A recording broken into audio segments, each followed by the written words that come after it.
বিসমিল্লাহির রহমানির রহিম।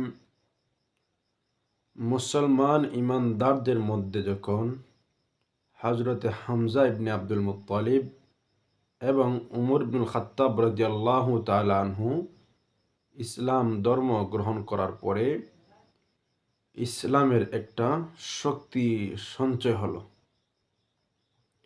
আগে যেরকমভাবে কাফের মুশরিকরা মুসলমানদেরকে কষ্ট দিত, ওইভাবে তারা কষ্ট থেকে সরে আসছে। এখন তারা তীক্ষ্ণ বুদ্ধি এবং বিভিন্ন কথাবার্তা এবং বিভিন্ন সিস্টেমে ইসলামের দাওয়াতকে, আল্লাহ রাসূলের দাওয়াতকে তারা বন্ধ করতে চাইতেছে। কারণ তারা দেখতেছে মুসলমান ইমানদার রাসূল সাল্লাল্লাহু আলাইহি ওয়াসাল্লামের দাওয়াতের কারণে দিন দিন ইমানদারদের সংখ্যা বৃদ্ধি পেতে আছে। তখন তারা সংখ্যায় চিন্তিত হওয়ার পরে তারা সমস্ত কুরাইশরা একবার মসজিদে হারামের পাশে একটা পরামর্শ মিটিং ডাকলো। সেখানে তারা পরামর্শ মিটিংয়ের মধ্যে 3টি প্রস্তাব তারা রাসূল সাল্লাল্লাহু আলাইহি ওয়াসাল্লামের কাছে নিয়ে যাবে, যার মাধ্যমে আল্লাহ রাসূল ইসলামের দাওয়াত থেকে বিরত থাকতে পারেন। এই জন্য রাসূলকে 3টি প্রস্তাব দিবেন। তারা মিটিং পরামর্শ করার পরে 2জন প্রতিনিধির মাধ্যমে রাসূল সাল্লাল্লাহু আলাইহি ওয়াসাল্লামের নিকট আবুল ওয়ালিদ এবং উতবা নামে 2জন ব্যক্তিকে রাসূল করিম সাল্লাল্লাহু আলাইহি ওয়াসাল্লামের নিকট প্রস্তাব দিয়ে প্রেরণ করছে।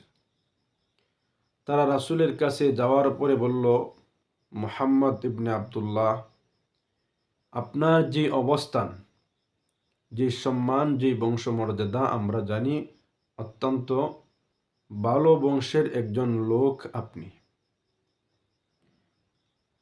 আপনি আমাদের সামনে নতুন একটি ধর্ম নিয়ে আসার কারণে, নতুন দাওয়াত দেওয়ার কারণে আমাদের মধ্যে থেকে একটা বিচ্ছিন্নতা সৃষ্টি হয়ে গেছে এবং আমরা একে অপরের মধ্যে একটা অসৌন্দর্যতা চলে আসছে।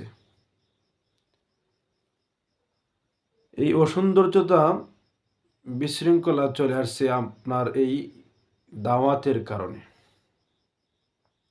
এখন আমরা আপনাকে কয়েকটি প্রস্তাব দিব, হয়তো আপনি সেই প্রস্তাবগুলি শোনার পরে আমাদের প্রস্তাবের কোনো একটিতে আপনি রাজি হইতে পারেন।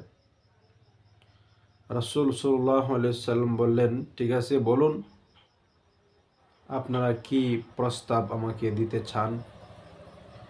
তখন ওনারা বলতেছেন, আপনার যদি উদ্দেশ্য এটা হয়ে থাকে যে মানুষকে দাওয়াত দিয়ে, ইমানের দাওয়াত দিয়ে আপনি ক্ষমতাবান হবেন, নেতৃত্ব নেবেন, নেতা নেবেন, বাদশাহ হবেন, তাহলে আমরা সমস্ত কুরাইশবাসী মিলিয়ে আপনাকে নেতা মেনে নেব এবং আপনার রাজত্ব আমরা মেনে নেব, আপনাকে আমরা বাদশাহী দিয়ে দেব। আর যদি আপনার উদ্দেশ্য থাকে যে আপনার অনেক টাকা পয়সা স্বর্ণ অলংকার হবে, যশ খ্যাতি হবে, তাহলে আমরা কুরাইশদের মধ্যে সম্পত্তি আপনার কাছে এমনভাবে দিয়ে দিব যে আপনি পূর্ণ আরববাসী কুরাইশের উপরে সবচেয়ে বড় ধনাঢ্য ব্যক্তি হিসাবে স্বীকৃতি পাইবেন। 3 নম্বর প্রস্তাব হলো, আপনি যদি চান কোনো সুন্দরী নারীকে বিবাহ করতে বা সুন্দরী নারীর সাথে আপনি থাকতে চান, তাহলে এই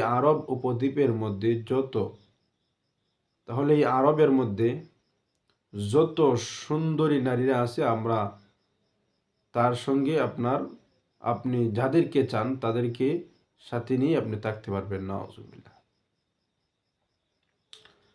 তো এই প্রস্তাবগুলি দেওয়ার পরে রাসূল সাল্লাল্লাহু আলাইহি সাল্লাম তাদেরকে কোরআনের কিছু আয়াত তাদেরকে শুনাইয়া দিলেন।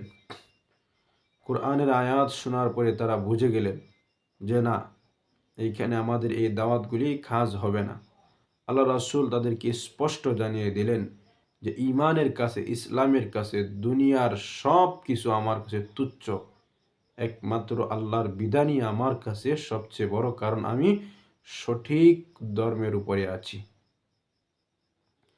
তারা ওইখান থেকে প্রস্তাব ফিরে যাওয়ার পরে আবুল ওয়ালিদকে কুরাইশরা জিজ্ঞাসা করলো, আপনারা যে প্রস্তাব নিয়ে গেছেন, প্রস্তাবের পেছনের রহস্যগুলি কি আমাদেরকে বলুন। তখন আবুল ওয়ালিদ বলতেছেন, আমি কি বলবো, আমি তার কাছে এমন কতগুলি কথা শুনেছি, সেগুলি না কোনো কবিতা, না কোনো ছন্দ, না কোনো প্রবাদ বাক্য। এত সুন্দর কথা আমি শুনেছি, আমার মনে হয় যে আমরা তারই সিদ্ধান্তকে মেনে নেওয়াটা আমাদের জন্য মঙ্গলজনক হবে, ভালো হবে। তখন কুরাইশরা বলল যে আপনাকেও মুহাম্মদের ভূতে পেয়ে গেছে, নাউজুবিল্লাহ।